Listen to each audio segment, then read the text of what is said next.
Hello friend, नमस्ते। अपने कृष्णा लोकगीत चैनल में आप सभी का स्वागत करते हैं और वेलकम करते हैं। और आप लोग के लिए लेके आए हैं एक बहुत ही दुखद घटना मेरठ की है और सौरभ और मुस्कान की। उसी के ऊपर ये हम खुद अभी बनाकर आप लोग को गीत सुना रहे हैं। अच्छा लगे तो लाइक सब्सक्राइब कीजिएगा और कमेंट में ज़रूर बताइएगा कि आप लोग को ये हमारा मुस्कान और सौरभ के ऊपर का ये गीत आप लोग को कैसा लगा। तो प्लीज़ ज़रा ध्यान दीजिएगा और कमेंट में ज़रूर बताइएगा कि ये गीत कैसा रहा। तो लीजिए सुनिए। प्यार में पागल भैलू तू मुस्कान, प्यार में पागल भैलू तू मुस्कान, सौरभ के जान निकाल, बतावा अब का करबू, बतावा अब का करबू। प्यार में पागल भैलू तू मुस्कान, प्यार में पागल भैलू तू मुस्कान, सौरभ के जान निकाल, बतावा अब का करबू, बतावा अब का करबू। 1100 के तू लैलू तू डराम हो, लैलू तू डराम मुस्कान, लैलू तू डराम हो। 1100 के मुस्कान, लैलू तू डराम हो, लैलू तू डरा मुस्कान, लैलू तू डराम हो। हमा गईलू लैलू डरमवा, हमा गईलू लैलू डरमवा, कैलू न मोलवा भाव, बतावा अब का करबू, बतावा अब का करबू। कैलू न मोलवा भाव, बतावा अब का करबू। प्यार में पागल भैलू तू मुस्कान, सौरभ के जान निकाल, बतावा अब का करबू।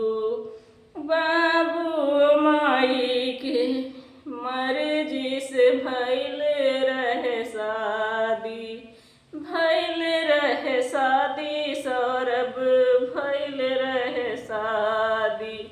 अपने मर्जी से शादी तू करत्यू, अपने मर्जी से शादी तू करत्यू, रहत्यू तू आजाद, बतावा अब का करबू। अपने मर्जी से शादी तू करत्यू, रहत्यू तू आजाद, बतावा अब का करबू। प्यार में पागल भैलू तू मुस्कान, सौरभ के जान निकाल, बतावा अब का करबू। 15 टुकड़ा सौरभ के कैलू, भर के डराम मुस्कान, सौरभ के धैलू। 15 टुकड़ा मुस्कान सौरभ के कैलू, भर के डराम में सौरभ के धैलू। भर के डराम में रखलू तू मुस्कान, भर के डराम में सौरभ के धैलू, बतावा तू कहाँ रखलू, बतावा अब का करबू। भर के डराम में कहाँ तू रखलू, बतावा ए मुस्कान, बतावा अब का करबू।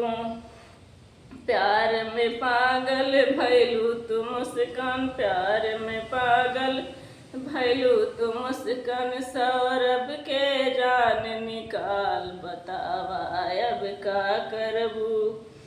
आई जैसन माई के लाल के होई, जौनन माई के लाल सौरभ होई। केतना दुख प्रभु वह माई के होई, जैसन लाल प्रभु जेकरा के होई।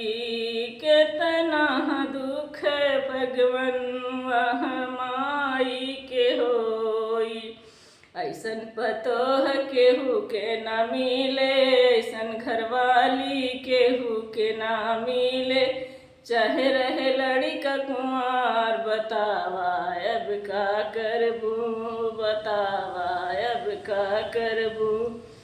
ऐसन पतोह केहू के न मिले, ऐसन मेहरी केहू के न मिले, बल्ला है लड़का कुमार, बतावा अब का करबू। प्यार में पागल मुस्कान तू भैलू, सौरभ के जान निकाल, बतावा अब का करबू, बतावा अब का करबू।